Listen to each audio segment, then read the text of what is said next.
Hello, BookTube. Well, it's a dark and freezing cold and rainy day here in Boston. The endless weather of Boston is as dark as half an hour after twilight and freezing cold with a 50-mile-an-hour wind out of the north and slanted sleet. It has been that way I don't even know how long. It's predicted to stay that way for I don't even know how long. So I heard an Uber driver just the other day say, well, at least we can be grateful all of this isn't snow. I guess I applaud that kind of optimism. So yeah, it's a good thing it isn't snow. But as a result, I don't think I'm going to get a whole lot of mail because it's just awful outside, and it has been awful for as long as anyone can remember. So I got 2 packages that I want to share with you. But I've noticed that 2 packages can sometimes take me half an hour. So we'll try and just keep this short. This will be just a 2-book mail haul. Let's see what this first one is. Oh my. Oh goodness. Okay, this is due in August. What on earth? This is going to be a hardcover from Picador. It's a debut. It's a debut, a nonfiction debut. Oh my. This is by Anna Sherman. And it's called The Bells of Old Tokyo. Meditations on Time and a City. From 1632 until 1854, Japan's rulers restricted contact with foreign countries, a near isolation that fostered a remarkable and unique culture that endures to this day.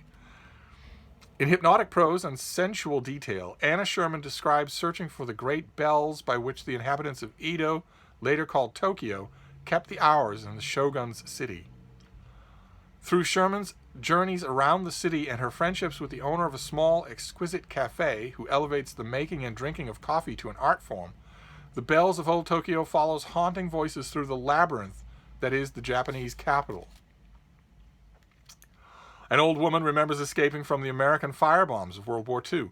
A scientist builds the most accurate clock in the world, a clock that will not lose a second in 5 billion years.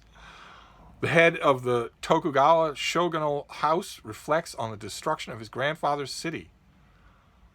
The Bells of Old Tokyo marks the arrival of a dazzling new writer who presents an absorbing and alluring meditation on life in the guise of a tour through the city and its people. Fantastic.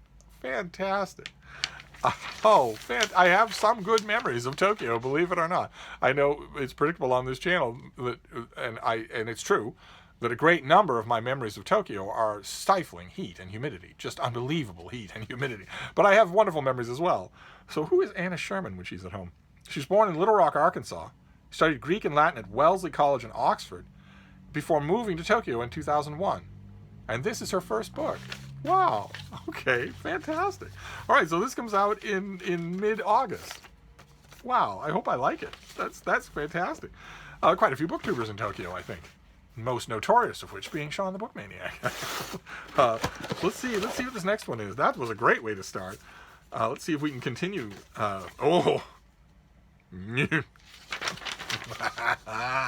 Okay, good, excellent. All right, this comes out in September, so I don't have to worry about either one of these right away. But this this is one of those things. I mentioned it the other day.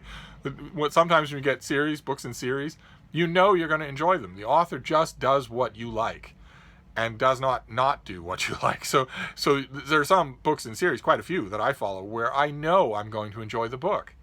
And this is one of them. This is a very strong example of that. This is the Longmire series by Craig Johnson. And this is a new one, Land of Wolves. On September 17th, the 15th installment in the Longmire series. Wow. And the pub sheet also mentions the Netflix TV show, which was fantastic. It's just incredible. And if you have doubts about that, just watch the first episode. Just watch the first episode. If you don't see something magical, then don't watch any of the others, but you will. And the books are the same way. They are irresistible. So what is this latest one?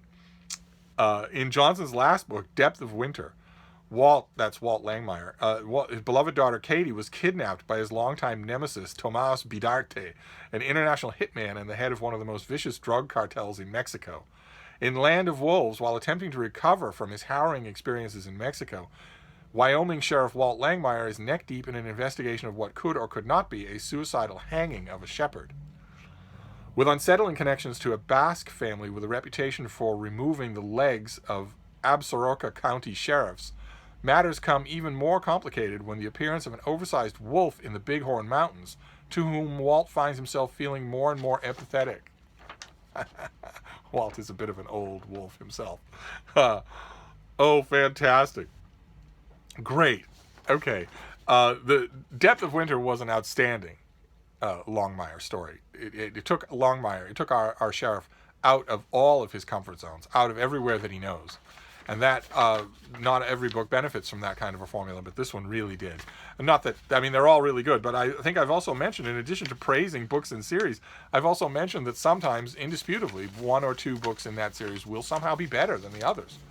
No matter how formulaic, no matter how reliable the series is, sometimes that is just true. Whether it's that one of the plots is better than the others, or that the author is just, I don't know, selling it better to themselves on the page as they're working in their workroom every day. I've definitely known that to be true. Like, for instance, Donna Leone has an enormously long series of books set in Venice. Some of those are very much better than others. They're all really good, but that's just the way of it. And this sounds like this is going. I'm going to have to eat my words just a little, because I often say with the Longmire books, you can just jump in anywhere. But it sounds like this is going to flow very naturally from the last one. So maybe it doesn't matter anyway. Because you're going to want to do this the right way. So if you have not read the Longmire books,